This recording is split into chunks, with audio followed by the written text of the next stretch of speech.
Rendering still images from 3ds Max requires that you know your client and you know your client's needs and capabilities. We talked about the resolution, the horizontal and vertical pixel count of images. Still images are often used for viewing on the internet, and the lower the resolution that you can get away with, the more efficient it is for your viewer to be able to view those images. An image of 320 by 240, meaning 320 horizontal pixels, and 240 vertical pixels might be a very common and quick and easy image to render for viewing. Of course, on the internet, you could link the lower resolution image to a higher resolution image if you want, but it's still good to keep images for the web at a relatively low pixel count.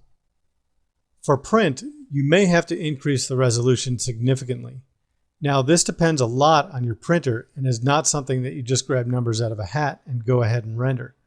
You need to understand the printer that's going to be used, the size of the print image that's going to be viewed. Then determine the best resolution for you to render to get that image to work. In rendering for print, you're usually using a much higher resolution image. They could be as large as 8,000 to 10,000 pixels.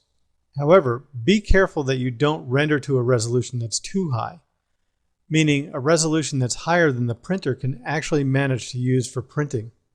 These extra pixels are just a waste of time and rendering resources. So be careful when making the decision about the image resolution for your print images. The file type is usually a bit easier to determine. Most new computers can view the most common image formats that 3ds Max can save. One image type that's very flexible is the PNG format, or Portable Network Graphic format. This is a compressed file, so it's relatively small, and they load relatively quickly on standard websites.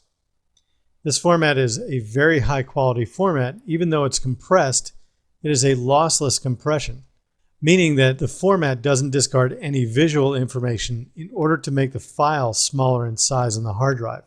For the internet, most people will tend to render to the JPEG format.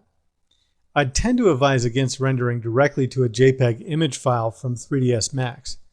The reason for that is the JPEG compression is not a lossless compression, meaning that when you save a JPEG file on your hard drive, the compression removes image information in order to make the file size smaller.